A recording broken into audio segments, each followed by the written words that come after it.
Bonjour, dans cette vidéo, un point d'intention pour vos démarches participatives.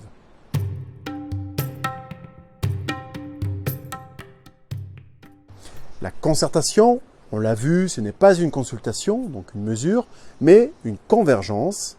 Et donc, l'un de ses bénéfices, c'est l'acceptation sociale. Mais attention, si on ne résume le participatif qu'à ça, l'acceptation sociale, ça devient un processus fallacieux. Et c'est parfois un peu le sens fourre-tout qu'on lui donne ces derniers temps. Je vous donne un exemple. Et je l'utilise vraiment parce qu'il a quelque chose d'évident, en aucun cas pour juger l'exercice qui était ô combien périlleux à l'époque. Notre président, lors de l'une de ses prises de parole, a dû à l'époque évoquer l'ouverture des stations de ski. Sujet qui était alors sur la table, et il a eu cette phrase tout à fait représentative de ce que je souhaite exprimer ici. Il a dit « En ce qui concerne les stations de ski, nous allons dès demain mener une concertation avec l'ensemble des parties prenantes, mais enfin, en l'état, je vois difficilement comment il serait possible de les ouvrir. » Encore une fois, ici nous parlons de la forme, c'était vraisemblablement la bonne décision, mais une décision, pas une concertation.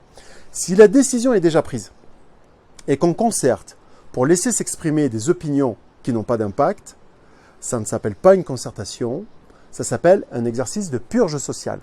Et c'est très bien, mais c'est autre chose. Pour mener une vraie concertation, il faut un ingrédient majeur, la capacité à supporter l'incertitude.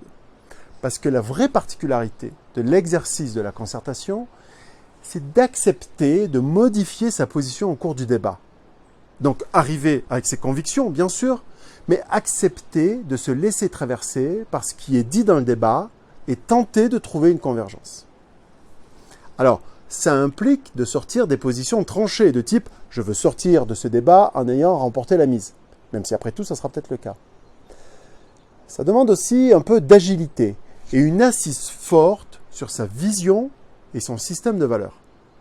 Parce qu'au moment où vous allez accepter de vous faire bousculer dans vos convictions, il va falloir décider, et vite, parce qu'on est dans le temps du débat, du réel, quelles sont vos concessions, quelles sont vos intransigeances.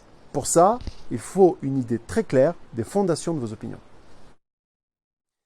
Bien sûr, il y a des cas, et il y en a plein, où dans l'entreprise notamment, il n'y a pas sujet à débat.